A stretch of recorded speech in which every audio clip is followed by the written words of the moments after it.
Hey, the long-awaited bratwurst recipe for the venison. What a fantastic thing to have. And that is the venison, folks. Owen here, one of my farm hands, is cutting it up for me, making it small enough for the grinder.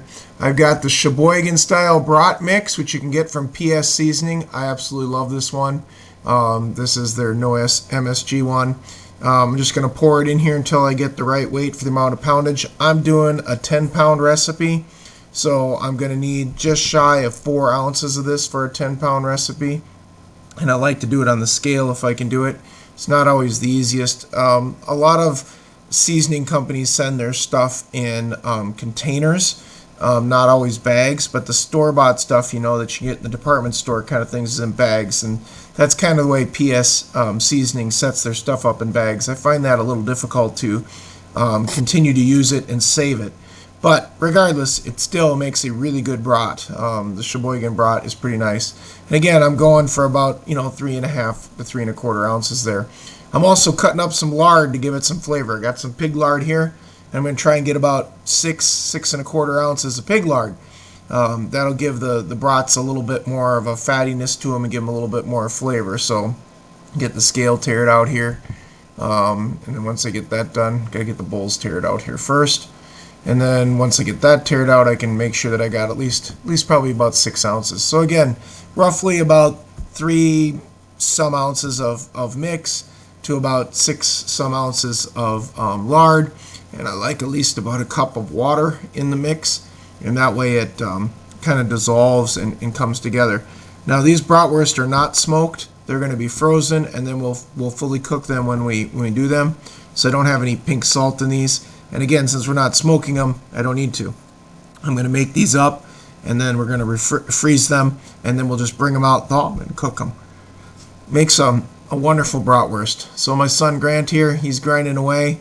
Basically, he's doing the mix now of meat. So we've got 7 pounds of venison, 3 pounds of pork, and the lard all going through the mixer, running this through the 4.5 millimeter plate. If you want it, finer, you can use the 3 millimeter plate. If you want it a little bit more coarse, you can go up to that 6 millimeter plate. I find the 4.5 millimeter works fine for me. So again, he's just kind of mixing it as we go. Again, the pork is from our own pigs. It's off the butts, which would be the butt roasts. And like I said, I got 3 pounds of that to 7 pounds of venison. I'm making a 10-pound batch. The pork lard is about 6 ounces, and then the spice is going to be about 3.5 ounces, which is going to make it really nice. So he's going to finish grinding this up, and then we're going to take it over to the mixer. My daughter Tabitha here is going to dump it in. Again, now this has already been ground, kind of mixed, and we're going to put it in the mixer, and then we'll mix all the spices into it.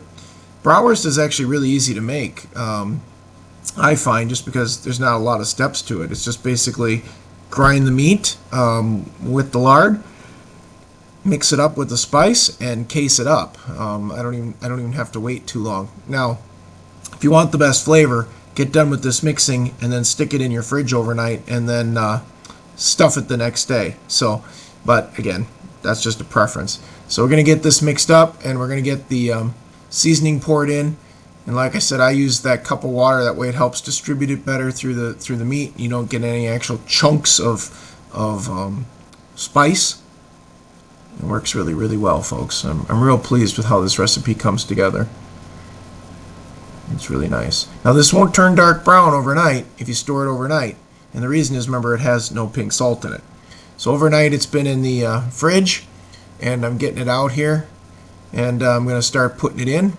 And we're going to stuff it in the large casing. So I've got a 36 to 38 millimeter casing, and I'm stuffing it in there. And then my daughter is going to pinch and tie off here for us, and that works out really well. And I have her do string ties.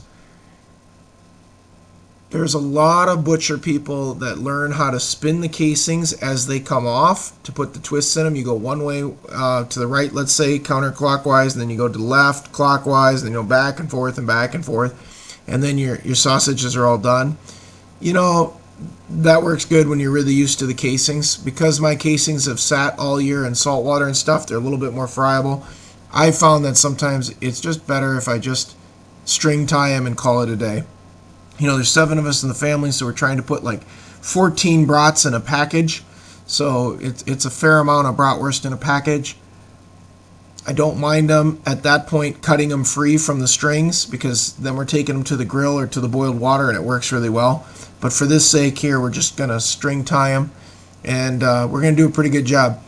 This recipe in 10 pounds probably makes about, goodness gracious, maybe about 30 brats. So we get a couple nice meals of bratwurst out of this. If you make a 20-pound recipe, you probably get 4 or 5 meals. And again, that's with getting 14 brats in a bag. Now, if you're not eating 14 brats at a time, guys, you'll get a lot more out of this 10-pound recipe, obviously. So for our family, 10 pounds gets us a couple nice meals.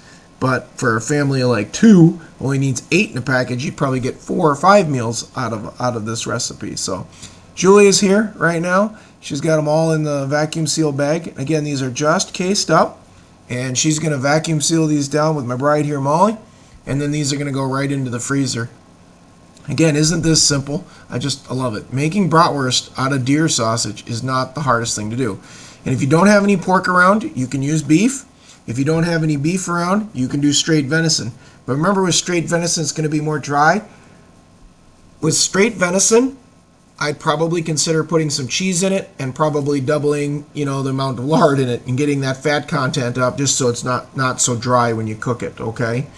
And when you do cook this bratwurst, if you do the boiling water method, get your water boiling, then turn it down, so that it doesn't boil when the bratwurst is in it, because that'll boil the juices out of the bratwurst and make it not taste good. You basically want to drop the bratwurst into about 170 to 180 degree water with venison, and you only want to cook it till it gets to be, somewhere around that 160 mark probably, and then enjoy the bratwurst. You don't want to overcook it or it won't taste good.